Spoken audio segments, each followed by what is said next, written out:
Bonjour à tous. Aujourd'hui une petite vidéo encore sur le thème du camping-car parce que malheureusement je me retrouve encore avec un nouveau problème.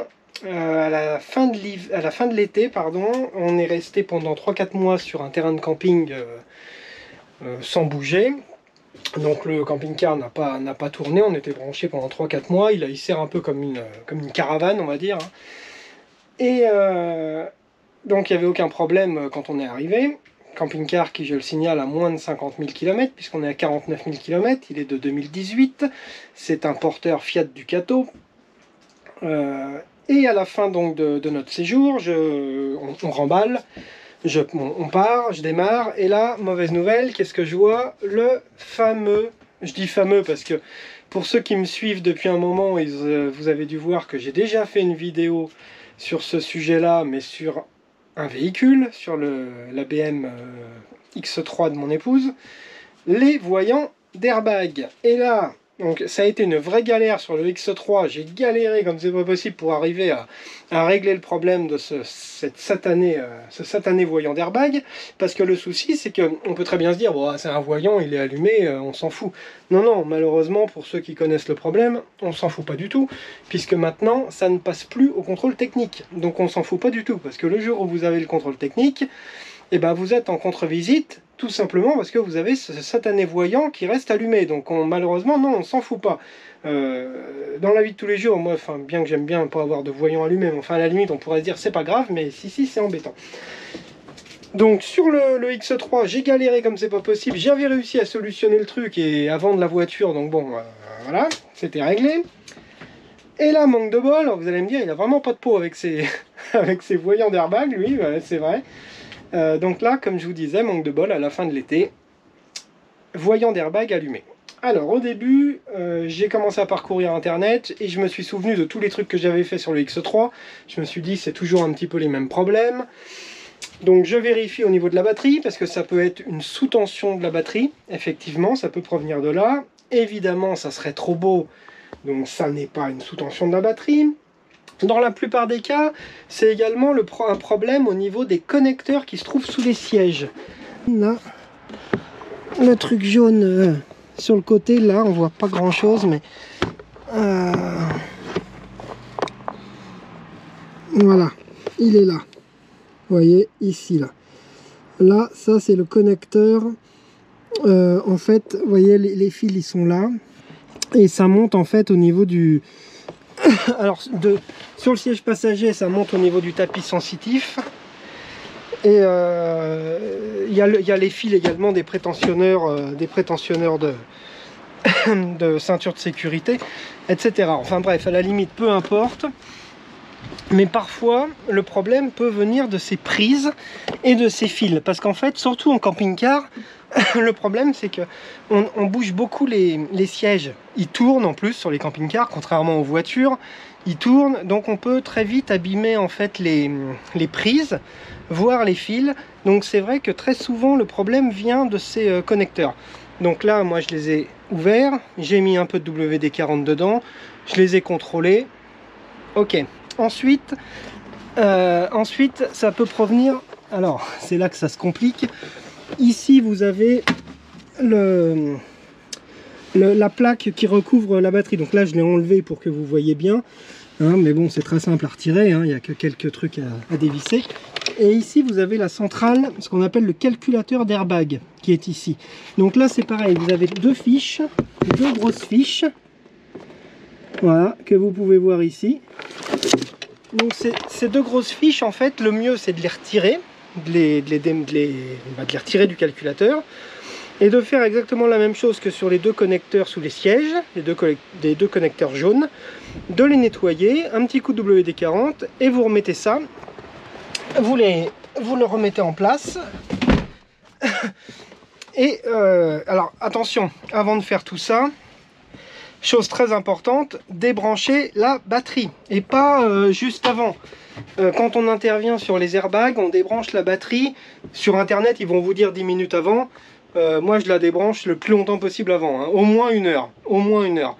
Et essayez de bien, une fois débranché, quand vous allez commencer à bidouiller sur les airbags, de vider toute l'énergie qui peut être résiduelle au niveau des composants électroniques. Donc de utiliser le klaxon, mettre la radio, même s'il n'y a plus de jus, mais pour être sûr que ça vide, que ça décharge complètement comment ça s'appelle, les condensateurs.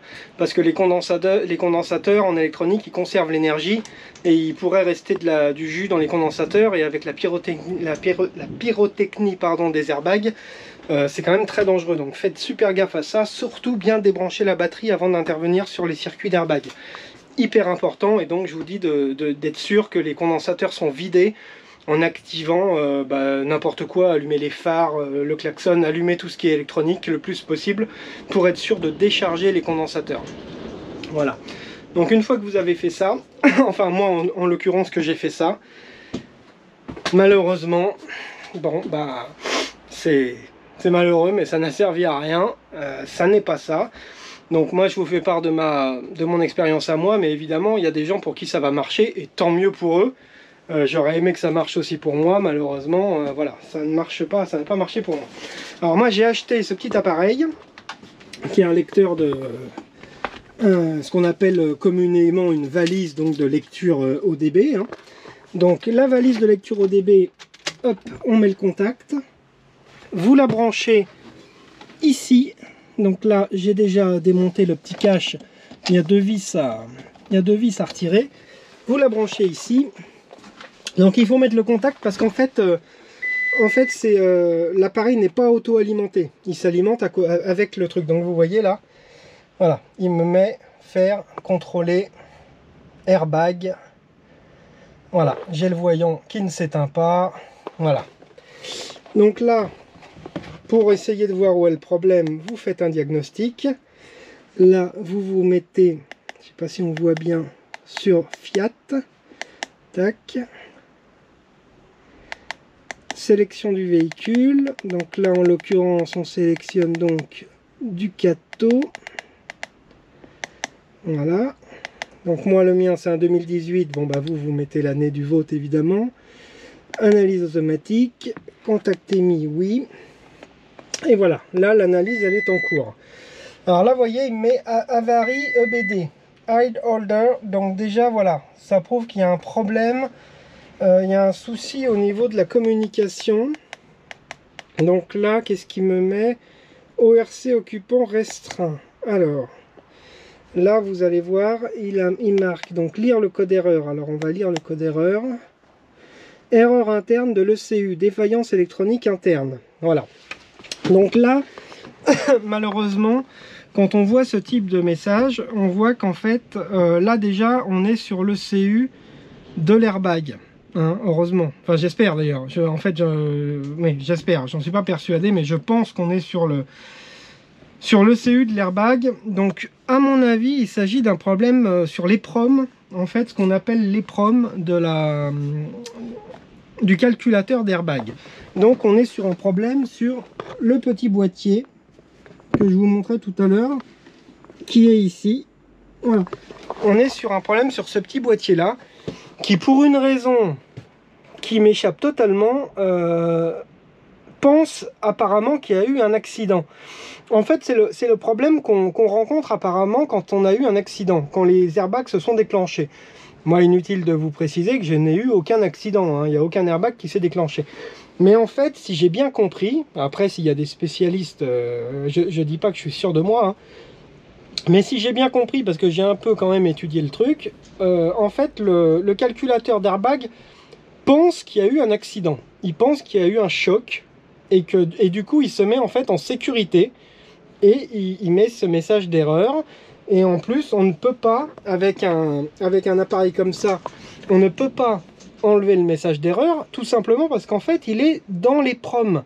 Le message d'erreur est dans les PROM. En fait, dans les PROM du calculateur électronique de l'airbag, il y a des fichiers qu'on ne peut modifier que par un logiciel, en fait. C'est pour ça que dans les garages, ils vous disent qu'ils n'ont pas les mêmes valises que nous, parce qu'effectivement, eux, ils peuvent rentrer dans les programmations, un peu comme on va reprogrammer, par exemple, une cartographie d'injection sur un calculateur moteur. Il y a une tempête, c'est infernal. Waouh. Je sais pas si vous voyez de là, mais alors c'est infernal comme il y a un vent d'enfer. Bref, ils vont reprogrammer, alors reprogrammer, je sais pas si vraiment on peut dire reprogrammer, ils vont modifier le fichier interne qui est au niveau du calculateur d'airbag et supprimer en fait le crash, comment dire, le fichier crash, parce qu'en fait pour lui il y a eu un crash, il y a eu un accident, donc il a créé un fichier qui est un fichier en bon français qui va être un fichier d'accident en fait, voilà. Et ce fichier d'accident va verrouiller le calculateur d'airbag. Alors encore une fois, je suis pas informaticien. Moi, en étudiant le truc, c'est ce que j'ai compris. Maintenant, encore une fois, hein, s'il y a vraiment des spécialistes, n'hésitez pas à me corriger si je me trompe. Mais avec les connaissances de base que j'ai en électronique, je pense que je suis pas très loin de la vérité. Alors, pour régler le problème, il va y avoir deux solutions. Il y en a même trois en fait. Mais, alors, soit vous changez le calculateur électronique complet. Alors, ça, c'est la solution la mieux, mais pour les gens qui ont du fric. Parce que franchement, c'est une solution qui va vous coûter entre 600 € et 1000 balles. Le boîtier électronique, le calculateur électronique d'airbag sur un Fiat Ducato, je ne sais pas combien ça coûte, mais je crois qu'en général c'est entre 2 et 400 ou 200 et 600 € à peu près, selon les modèles de véhicules évidemment. Et après il y a la main d'œuvre, parce que le souci c'est qu'on ne peut pas mettre un boîtier comme ça, il faut le programmer. Il faut qu'il soit programmé. C'est pareil, surtout ne faites pas la connerie d'acheter un calculateur électronique d'airbag dans une casse, parce qu'il aura un fichier d'accident. La voiture en général, si elle est à la casse, bon, c'est pas toujours un accident, mais si elle a été accidentée, surtout n'achetez pas le calculateur électronique. Et je vois des calculateurs électroniques d'airbag vendus sur eBay, ça me fait halluciner.